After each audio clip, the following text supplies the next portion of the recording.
Hello friends, આજે next આપણો ઉદાહરણ છે જે બીજા અને ત્રીજા નિયમનો ઉપયોગ કરવાનો છે આમાં. ઓકે, ગઈકાલે આપણે લાસ્ટ લેક્ચરમાં ત્રીજો નિયમ જોયો, બરાબર. દરેક ક્રિયાબળ માટે સમાન અને વિરુદ્ધ દિશામાં પ્રતિક્રિયાબળ હોય છે, બરાબર. બળ હંમેશા જોડમાં હોય છે, બરાબર, ક્યારેય એકલું નથી હોતું. અને આ જોડમાં જે બળ લાગે છે એ બે અલગ અલગ પદાર્થ પર લાગતું હોય છે. ઓકે, કોઈ એક તંત્રમાં જો આ જોડનો વિચાર કરીએ તો એ કેવું છે? આંતરક્રિયા બળ, મતલબ તંત્રના કણો એકબીજા સાથે જે બળ કરે છે, બળ લગાવે છે તે. ઓકે, તો અહીંયા ઉદાહરણમાં શું આપ્યું જુઓ કે આકૃતિમાં દર્શાવ્યાનું છે. એટલે આપણને બે આકૃતિ આપેલી છે, બે એક સમાન બિલિયર્ડ બોલ, બરાબર. બિલિયર્ડ બોલ એટલે આપણે જે પેલા પૂલના જે બોલ હોય છે ને તે, ઓકે, નાના જે બોલ હોય તે. તો આ બિલિયર્ડ બોલ છે તે એક દ્રઢ દિવાલ પર સમાન ઝડપથી, ઝડપ સમાન છે એટલે અહીંયા ઝડપ યુ છે, અહીંયા પણ ઝડપ યુ છે, પણ જુદા જુદા કોણે અથડાઈને ઝડપમાં કોઈ ફેરફાર વિના પરિવર્તન પામે છે. મતલબ ફેરફાર વિના પરિવર્તન પામે, પરાવર્તન પામે છે. મતલબ આપાત અને જે પરાવર્તન કોણ છે એ સમાન થશે. પરાવર્તનનો આ જે નિયમ છે તે અહીંયા લાગુ પાડવાનો છે. મતલબ જે ખૂણે આવે છે એવા જ ખૂણે પાછું જશે. અહીંયા સપાટીને લંબ એટલે આ થઈ ગયું. સપાટીને લંબ અને આ જે આપાતની દિશા છે એ બંને વચ્ચે ખૂણો 0 છે, એટલે પરાવર્તન પણ 0ના ખૂણે પામશે. મતલબ જે ખૂણે આવે છે એ જ માર્ગ પરથી પાછો ફરે છે પહેલા કિસ્સામાં. બીજા કિસ્સામાં આ ખૂણો 30નો છે, તો જે પરાવર્તન પામે છે તે ખૂણો પણ કેવો હશે? 30નો. ઓકે, તો ઝડપમાં ફેરફાર નથી થતો, મતલબ કે ઝડપ સમાન છે પરંતુ વેગ અલગ અલગ છે. ફેરફાર વિના પરિવર્તન પામે છે. હવે દરેક બોલને લીધે દિવાલ પર લાગતા બળની દિશા કઈ હશે? હવે આપણે પહેલાં બોલની જે દરેક બોલ છે તે દિવાલ પર જે બળ લગાવે છે તેની દિશા મેળવવાની છે. તો આપણે નોર્મલ લોજિક લગાવીએ તો આપણને એવું લાગે કે ઓકે, આ તરફ અથડાય છે એટલે દિવાલ પર પહેલા કિસ્સામાં ધન એક્સ અક્ષની દિશામાં હશે. આ એક્સ અને આ વાય એક્સ બતાવ્યા છે આપણને. એટલે આ જે છે બોલ આમ અથડાય તો શું થાય? તો કે આપણે એવું કહીએ કે આ દિવાલ પર ધન એક્સ અક્ષની દિશામાં બળ લાગે છે. ઓકે, પછી અહીંયા આપણે એવું કહીએ કે આ તરફ બળ લાગે છે, 30નો ખૂણો બનાવે તો એ દિશામાં આવી રીતે લાગે છે, આપણે એવું વિચારીએ. પણ એ આપણી થિંકિંગ રોંગ છે, એવું થતું નથી. કેમ? તો એ ન્યુમેરિકલી આપણે સમજીશું. બીજો ક્વેશ્ચન છે એ પણ જોઈ લે કે દિવાલ વડે બંને બોલ પર લગાડેલા આઘાતના માનનો ગુણોત્તર કેટલો હશે? દિવાલ વડે બંને બોલ પર લગાડેલ આઘાતના માનનો ગુણોત્તર એટલે આ દિવાલ આ બોલ પર કેટલો આઘાત લગાવે છે. તો અહીંયા આપણે પહેલાં શું કરીશું કે જે દિશા મેળવવી છે પહેલાં શું કરીશું કે બંને કિસ્સામાં જે આઘાત છે તે મેળવી લઈશું કે બોલ પર કેટલો આઘાત લાગે છે તે. આઘાત એટલે વેગમાનનો ફેરફાર. આપણે જે જોયું બીજા નિયમના પછી જે ઇમ્પલ્સ જે છે તે બળનો આઘાત કે વેગમાનનો ફેરફાર. તો વેગમાનનો ફેરફાર જે થાય છે બોલનો એ કોના લીધે થશે? દિવાલ વડે. ઓકે, તો મતલબ કે એ વેગમાનનો ફેરફાર કઈ દિશામાં હોય? તો કે જે એના પર બળ લાગેલું હોય એના દિશામાં. તો બોલ પર લાગતા બળની દિશા મળી જાય અને આઘાત પણ મળી જાય. તો બોલ પર લાગતું જે બળ છે એ ત્રીજા નિયમ અનુસાર એ બોલ એક્ઝેક્ટલી અપોઝિટ દિશામાં શું કરશે? દિવાલ પર એટલું જ બળ લગાવશે. વાત સમજાણી? તો આપણે જે આઘાત છે તે મેળવી લઈએ બંને કિસ્સામાં. એટલે એ જ દિશા, જે આઘાતની દિશા છે એ બોલ પર લાગતા બળની દિશા છે, અને બોલ પર જે બળ લાગે છે એક્ઝેક્ટલી તેની વિરુદ્ધ દિશામાં દિવાલ પર બળ લાગશે. સિમ્પલ. ઓકે, તો શું કરવાનું છે? પહેલાં આઘાત મેળવી લઈએ. ઓકે, તો પહેલા કિસ્સામાં જોઈ લઈએ. શું કીધું છે કે દરેક બોલના લીધે. ઓકે, તો આઘાત મેળવવો હોય તો શું કરીશું? વેગમાનનો ફેરફાર, બળનો આઘાત બરાબર ડેલ્ટા પી. ઓકે, સદિશ સ્વરૂપે. હવે પહેલા કિસ્સામાં જુઓ કે એક જ સૂર્યક પર ગતિ થાય છે, બરાબર, એક જ રેખા પર ગતિ થાય છે, એટલે આપણે અહીંયા આઈ કેપ જે કેપ લગાવવાની જરૂર નથી, લગાવો તો કંઈ ખોટું નથી. ઓકે, ડેલ્ટા પી બરાબર શું થશે? તો એની માટે આપણે પ્રારંભિક વેગમાન કેટલું થાય? ઓકે, તો દળ નથી આપેલું તો આપણે એઝ્યુમ કરી લઈશું કે જે બોલ છે તેનું દળ m છે, તો પ્રારંભિક વેગમાન ઇઝ ઇક્વલ ટુ mu. કઈ દિશામાં ગતિ છે? ધન x અક્ષની દિશામાં છે, પ્લસ mu. અંતિમ વેગમાન કેટલું થશે?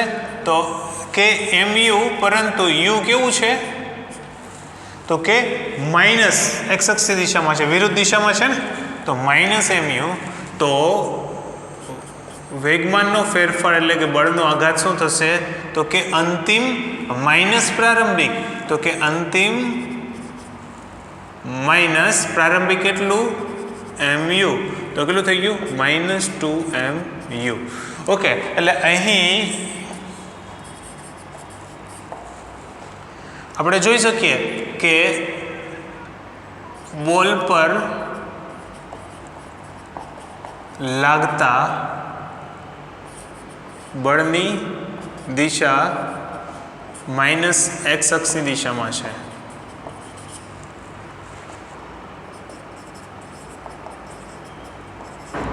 તેથી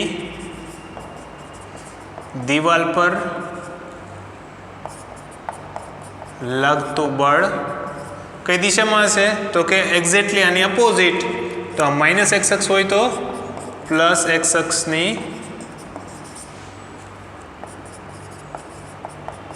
દિશામાં હશે. ઓકે, તો પહેલું એઝમ્પશન છે જે આપણે વિચાર્યું હતું એ સાચું પડ્યું કે ભાઈ આ તરફ બોલ આવે છે એટલે આ તરફ બળ લાગશે. ઓકે, હવે બીજામાં જોઈએ કે બીજામાં કઈ દિશામાં લાગે છે. તો હવે અહીંયા જુઓ, x અને y બંને ઘટકો હોઈ શકે અહીંયા.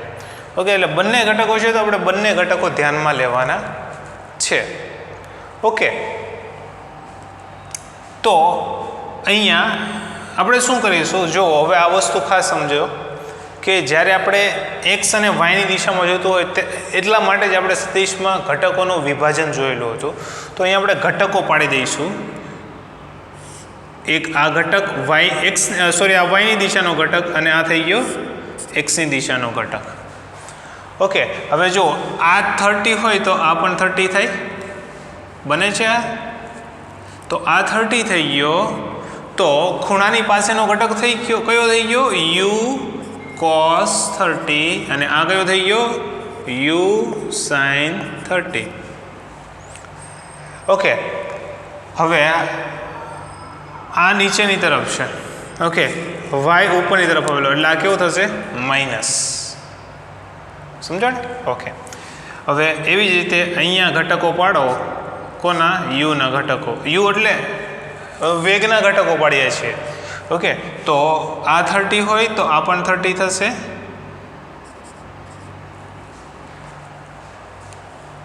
ઓકે, તો આ કયો? માઇનસ u cos 30, અને આ કેવું?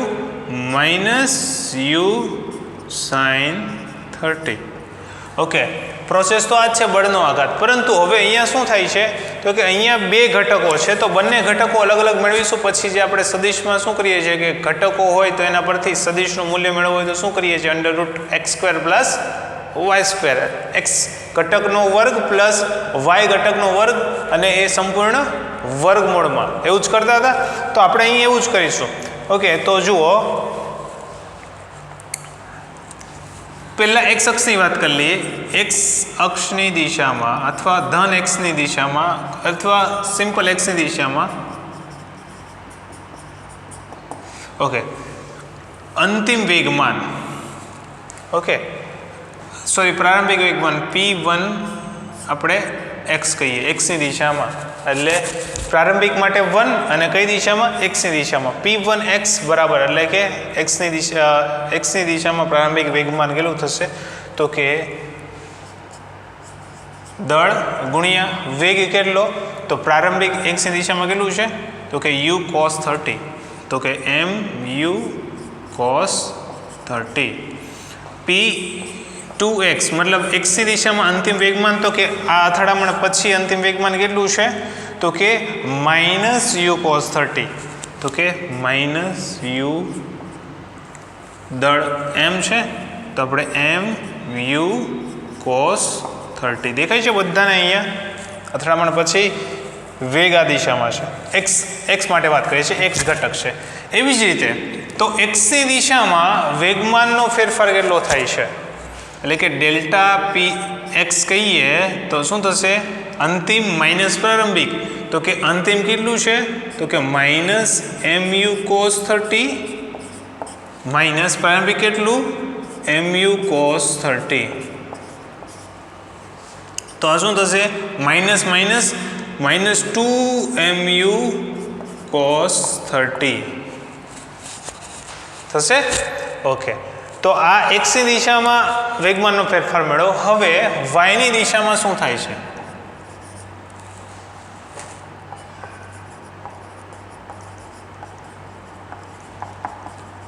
ઓકે જો અહીંયા માર્ગ એવો છે એટલે આપણે બે ઘટકો પાડી દીધા જો માર્ગ એવો ન હોત તો આપણે બે ઘટકો પાડવાની જરૂર નથી જેમ કે અહીંયા સિમ્પલ એક પરિમાણની વાત કરી લઈએ તો પણ ચાલે હવે અહીંયા જે ગતિ થાય છે એમાં શું થાય છે તો કે આપણે અહીંયા બે ઘટકો પાડવા જ પડે છે ઓકે તો y ની દિશામાં શું થાય છે જુઓ તો y ની દિશામાં આપણે કહી શકીએ p1y કેટલું છે તો કે p1y એટલે કે આ છે તો શું થશે m પછી -u sin 30 છે વેગ એટલે કે -u sin 30 એવી રીતે p2y મતલબ અંતિમ વેગમાન y ની દિશામાં કેટલું થાય છે તો કે -mu sin 30 તો ડેલ્ટા py શું થાય છે તો કે ડેલ્ટા py થશે માઇનસ અંતિમ એટલે અંતિમ કેટલું છે -mu sin 30 માઇનસ અંતિમ માઇનસ પ્રારંભિક કેટલું તો કે એ પણ -mu sin 30 તો કે આ માઇનસ પ્લસ તો શું થશે આ માઇનસ પ્લસ થઈ ગયું તો કે -mu sin 30 plus mu sin 30 તો શું થશે 0 ઓકે તો આ મળી ગયું આપણને y ની દિશામાં વેગમાનનો ફેરફાર આ x ની દિશામાં y ની દિશામાં કોઈ ફેરફાર આવતો નથી ઓકે એટલે ફક્ત ફેરફાર કઈ દિશામાં આવે છે x ની દિશામાં હવે આ જે ફેરફાર જે કોનો છે તો કે બોલના વેગમાનનો ફેરફાર ઓકે કઈ દિશામાં છે તો કે માઇનસ આપ્યું એટલે કે ઋણ x અક્ષની દિશામાં છે તો જે બોલ છે તેનો કુલ વેગમાનનો ફેરફાર કેટલો થશે ડેલ્ટા p બરાબર -2mu cos 30 okay -2mu cos 30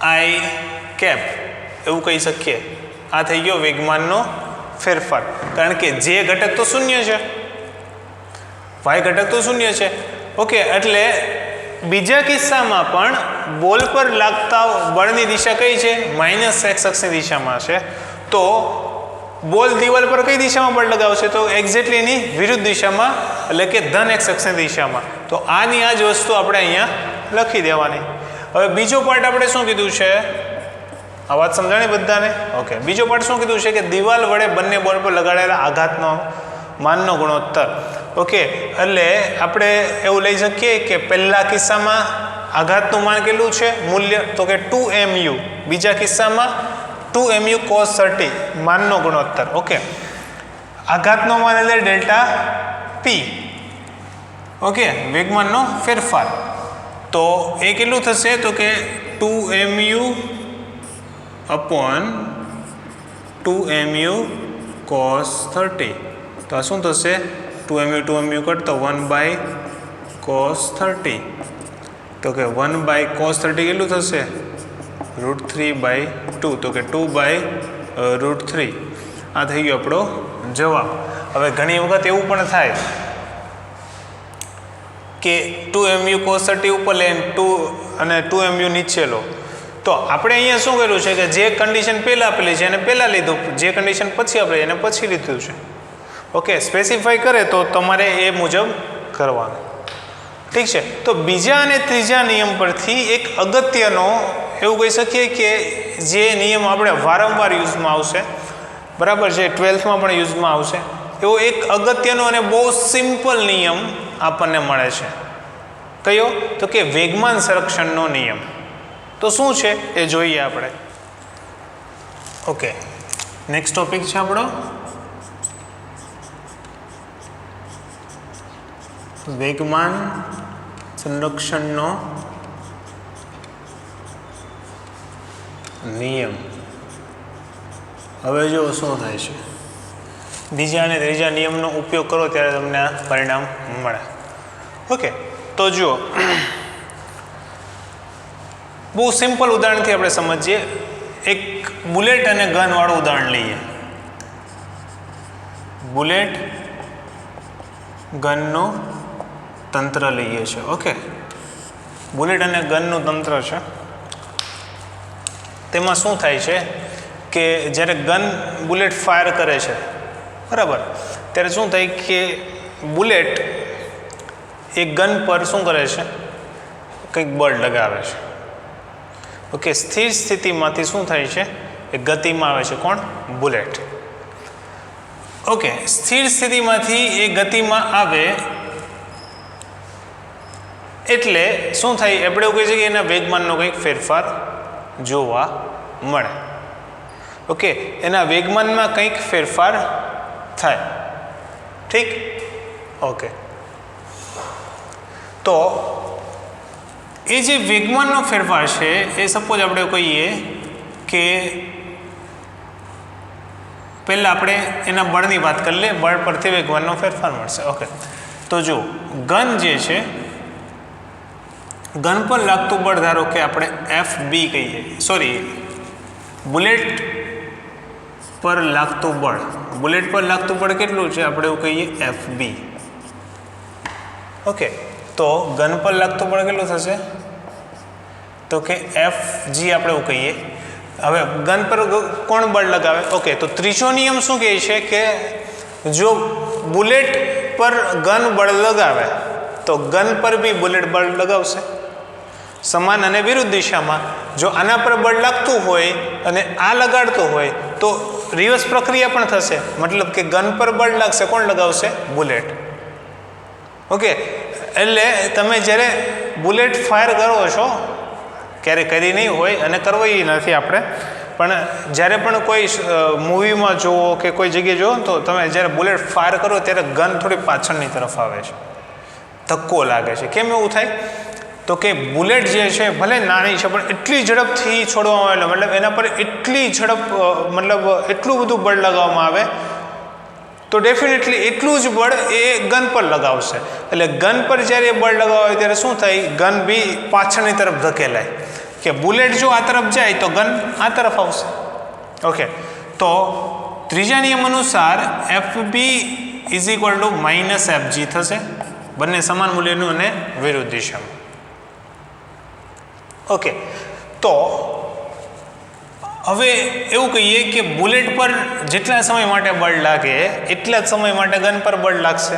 simple વસ્તુ છે, બંને જ્યાં સુધી સંપર્કમાં હોય ત્યાં સુધી જેવું ક્રિયાબળ લાગશે એવું જ પ્રતિક્રિયાબળ લાગશે. એક્ઝેક્ટલી એ સમયે જેવું ક્રિયાબળ લાગતું બંધ થઈ ગયું એવું જ પ્રતિક્રિયાબળ લાગતું બંધ થઈ જશે. હવે આમાંથી તમે ગમે તેને ક્રિયાબળ અને ગમે તેને પ્રતિક્રિયાબળ કહી શકો. ઓકે, તો આપણે એવું કહીએ કે સપોઝ ડેલ્ટા ટી સમય માટે શું કહીએ છીએ કે આ બળ લાગે છે, એટલે કે આપણે એવું કહી શકીએ કે FB ડેલ્ટા ટી, એટલે કે આ બુલેટના વેગમાનનો ફેરફાર થઈ ગયો, is equal two -FG delta T, એટલે કે આ ગનના વેગમાનનો ફેરફાર થઈ ગયો. ઓકે, હવે આ બંને કેવું થશે, સમાન અને વિરુદ્ધ દિશામાં, મતલબ બુલેટના વેગમાનનો ફેરફાર જે દિશામાં છે એક્ઝેક્ટલી તેનાથી વિરુદ્ધ દિશામાં ગનના વેગમાનનો ફેરફાર છે. હવે આના આધારે આપણે એવું કહી શકીએ કે જો આ બુલેટના વેગમાનનો ફેરફાર એટલે ડેલ્ટા PB છે is equal to -delta P G. Okay, હવે આ તરફ આવે તો આપણે શું થશે? Delta P B plus delta P G is equal to 0 થશે. આ માઇનસ છે, આ તરફ આવશે તો પ્લસ. તો આ એક મહત્વનું જે આપણે આ જે મહત્વનું એક એવું કહી શકીએ કે પરિણામ મળે છે કે ડેલ્ટા પીબી અને ડેલ્ટા પીજી બંનેનો સરવાળો કેવો થાય છે? 0. મતલબ કે બુલેટ અને ગનના વેગમાનના ફેરફારનો સરવાળો કરશો, સદિશ સરવાળો છે, ધ્યાન રાખજો, સદિશ સરવાળો કરશો તો પરિણામ કેવું મળે છે આપણને? 0. તેનો મતલબ શું થયો કે જો આપણે આ બંનેને એક સંયુક્ત તંત્ર લઈ લઈએ, બંનેને એક સંયુક્ત લઈ લઈએ એટલે એક તંત્ર વિચારીએ. બુલેટ અને ગન જે છે એક તંત્ર છે કે જે બે પદાર્થથી બનેલું છે. કયો કયો પદાર્થ? બુલેટ અને ગનથી. તો જો આ તંત્ર છે તો આ તંત્રમાં કોઈ બહારનું બળ લાગતું નથી. ઓકે, તો જ્યારે કોઈ તંત્ર પર બહારનું બળ લાગતું ન હોય તેવા તંત્રને શું કહેવાય? અલગ કરેલું તંત્ર. શું કહેવાય? અલગ કરેલું તંત્ર. મતલબ કે બાહ્ય બળ લાગતું ન હોય. બાહ્ય બળ મતલબ કે તંત્રની બહારનો કોઈ પદાર્થ તંત્રની અંદરના પદાર્થ પર બળ ન લગાવે. ઓકે, તંત્રની અંદરના જે પદાર્થ છે તે એકબીજા પર બળ લગાવી શકે, જેને આપણે આંતરક્રિયા બળ કહી શકીએ અથવા આંતરિક બળ કહી શકીએ. ઓકે, તો અલગ કરેલું તંત્ર હોય મતલબ અહીં આપણે જોયું કે બુલેટ અને ગન એકબીજા પર બળ લગાવે છે, આની સિવાયનું કોઈ બળ નથી. તો આ અલગ કરેલા તંત્રમાં મતલબ કે બાહ્ય બળની ગેરહાજરીમાં વેગમાનનો ફેરફાર કેવો હોય છે? અચળ હોય છે. પ્રારંભમાં બંને કેવા હતા? બુલેટ અને ગન સ્થિર હતા. એટલે સ્થિર હોય ત્યારે વેગમાન કેટલું હોય? 0. પછી કેટલું વેગમાન પ્રાપ્ત કરે છે? આટલું બળ લાગે છે આટલા સમય માટે, એટલે એવું કહી શકીએ કે આટલું વેગમાન એ પ્રાપ્ત કરે છે. અલ્ટિમેટલી પ્રારંભમાં બંનેનો જે વેગમાન છે એનો સરવાળો કરો તો 0 છે.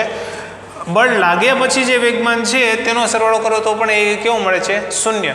તો એ શું કહેવા માગીએ છીએ કે બાહ્ય બળ લાગતું ન હોય એટલે આ આપણા વેગમાન સંરક્ષણનો જે નિયમ છે તેનું વિધાન છે કે અલગ કરેલા તંત્રનું કુલ વેગમાન હંમેશા અચળ હોય છે. શું? અલગ કરેલા તંત્રનું કુલ વેગમાન હંમેશા કેવું હોય છે? અચળ હોય છે. આ આપણું વિધાન છે. અલગ કરેલા તંત્રનું, અલગ કરેલું તંત્ર એટલે બાહ્ય બળ લાગતું ન હોય. અલગ કરેલા તંત્રનું કુલ વેગમાન મતલબ કે અંદર જે કણો છે કે જે કંઈ પણ પદાર્થ છે દરેકના વેગમાનનો સરવાળો, કુલ વેગમાન હંમેશા અચળ હોય છે. આ થઈ ગયું આપણું વિધાન. કનું? વેગમાન સંરક્ષણનો જે નિયમ છે તેનું. હવે આ જે વેગમાન સંરક્ષણનો જે નિયમ છે તે એક મહત્વપૂર્ણ એવું કહી શકીએ કે જે આપણે ઘટના થાય છે, મહત્વપૂર્ણ ઘટના કે જેનો ડિટેલમાં અભ્યાસ આપણે ચેપ્ટર નંબર 6 કરશું. ઓકે, ત્યાં પણ લાગુ પડે છે. કઈ? અથડામણની ઘટના.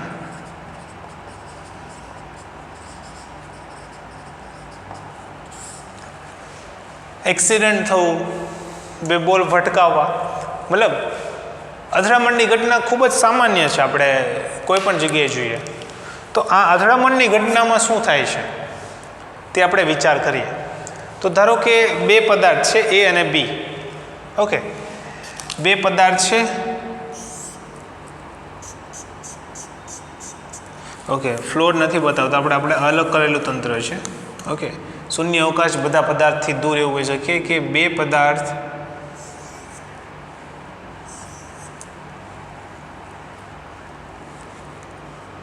એ અને બી બંને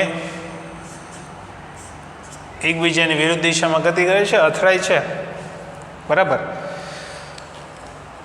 અને ફરી પાછા અથડાય એટલે શું થાય, એકબીજા પર બળ લગાવે. પહેલાં અચળ વેગી ગતિ કરે છે, ઝડપ અચળ છે, પછી શું છે, અથડાઈને વિપરીત દિશામાં જશે, મતલબ જે તે માર્ગે જશે. ઓકે, પ્રારંભિક વેગમાન આનું PA છે. ઓકે, અંતિમ વેગમાન આપણે એવું કહી શકીએ PA', મતલબ અથડામણ પછીનું વેગમાન. આનું પ્રારંભિક વેગમાન PB, અથડામણ પછી PB'. બંને જ્યાં અથડામણ થાય છે ત્યારે સમયગાળો ખૂબ જ અતિ સૂક્ષ્મ છે, આપણે ડેલ્ટા ટી કહીએ. ઓકે, તો વેગમાનનો ફેરફાર કેટલો થશે, તો આનો ડેલ્ટા P બરાબર શું થશે, PA', મતલબ અંતિમ વેગમાન માઇનસ પ્રારંભિક વેગમાન. આનું અંતિમ વેગમાન ડેલ્ટા PB બરાબર શું થશે, તો કે અંતિમ વેગમાન માઇનસ પ્રારંભિક વેગમાન. ઓકે, સદિશ સ્વરૂપે લખીએ તો દરેકને સદિશની નિશાની આપી દો, તો આ થઈ ગયું સદિશ સ્વરૂપ. ઓકે, હવે અથડામણ થાય છે એટલે આપણે એવું કહી શકીએ કે FAB, વેક્ટર FAB મતલબ શું થશે, વિચાર કરો, આપણે ગયા લેક્ચરમાં કીધું હતું. ઓકે, પદાર્થ B દ્વારા પદાર્થ A પર લાગતું બળ અને FBA બરાબર શું થશે, તો કે પદાર્થ A દ્વારા પદાર્થ B પર લાગતું બળ. આ બંને કેવું હોય, સમાન અને વિપરીત દિશામાં, સમાન અને વિપરીત દિશામાં. આ A પર લાગતું બળ જે પહેલાં લખેલું હોય તેના પર લાગતું બળ, એટલું યાદ રાખજો. B પર લાગતું બળ બંને સમાન અને વિરુદ્ધ દિશામાં હોય. ત્રીજો નિયમ એવું કહે છે ડેલ્ટા ટી સમય માટે જો આ બંને સંપર્કમાં હોય, મતલબ ડેલ્ટા ટી સમય માટે આ બળ લાગતું હોય, તો આના પરથી બળનો આઘાત FAB delta T is equal two minus FBA delta T થશે આવું. ઓકે, તો આના પરથી આ શું થઈ ગયું, તો કે ડેલ્ટા PA એ આ પદાર્થ એના બળનો આઘાત થઈ ગયો ને, તો કે delta PA is equal two minus delta PB થશે. તો ડેલ્ટા PA કેટલું છે, તો કે PA' minus PA is equal two minus PB' minus PB. Okay, તો હવે અહીંયા જો PA' માઇનસ PA, આ બ્રેકેટ ઓપન કરો તો minus PB' minus minus plus PB.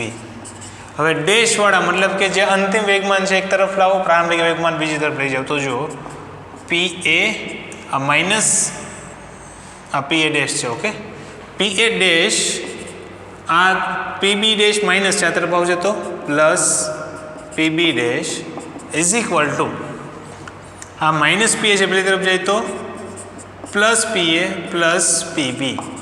તો જુઓ આ પદાર્થ એનું અંતિમ વેગમાન છે, આ પદાર્થ બીનું અંતિમ વેગમાન છે, આ તરફ પદાર્થ એનું પ્રારંભિક વેગમાન, પદાર્થ બીનું પ્રારંભિક વેગમાન. હવે અંતિમ વેગમાનનો સરવાળો અને પ્રારંભિક વેગમાનનો સરવાળો કેવો છે, સમાન છે. તો અલગ કરેલા તંત્રનું વેગમાન છે, મતલબ કે કોઈ પણ તંત્રનો જે વેગમાન છે, બે પદાર્થ હોય તો બે પદાર્થના વેગમાનનો સરવાળો હંમેશા કેવો હોય, અચળ, જ્યાં સુધી કોઈ બાહ્ય બળ ન લાગે. બાહ્ય બળની ગેરહાજરીમાં આ વેગમાનનો સરવાળો હંમેશા કેવો મળશે તમને, અચળ. તો આ જ આપણો નિયમ છે. હવે અથડામણ બે પ્રકારના હોય છે, સ્થિતિસ્થાપક અને અસ્થિતિસ્થાપક. તે આપણે ચેપ્ટર નંબર 6 ડિટેલમાં સમજીશું. પરંતુ અહીંયા આપણે એટલું સમજવાનું શું કે આ જે છે વેગમાનનો સરવાળો છે એ હંમેશા કેવો રહેશે, અચળ. ઓકે, એટલે કે કોઈ તંત્રનું વેગમાન જે હોય છે, એટલે એ તંત્રનું વેગમાન કોને કહેવાય કે એના જે કંઈ પણ પદાર્થો છે દરેકના વેગમાનનો સરવાળો. ઓકે, તો એ તંત્રનું જે વેગમાન છે એ હંમેશા કેવું રહેશે, અચળ, અલગ કરેલું હોય ત્યાં સુધી, બાહ્ય બળની ગેરહાજરીમાં. વાત સમજાણી? હવે એ પછી ઘટના ગમે તેવી હોય, વેગમાન હંમેશા અચળ રહેશે. આ વસ્તુ આપણે યાદ રાખવાની છે, બરાબર. હવે અહીંયા ઉર્જાનો કોઈ વ્યય થાય કે ન થાય આપણે એ કંઈ જોવાનું નથી. એ ઉર્જાની વાત આપણે આગળના ચેપ્ટરમાં કરીશું. પરંતુ કહેવાનો મતલબ શું છે, ઘટના ગમે તે પ્રકારની હોય, અથડામણ થાય છે એટલે બીજા અને ત્રીજા નિયમ અનુસાર આ વેગમાન હંમેશા કેવું રહેશે? અચળ. બહુ સિમ્પલ નિયમ છે. અલગ કરેલા તંત્રનું કુલ વેગમાન હંમેશા અચળ હોય છે. ઠીક? Okay, thank you.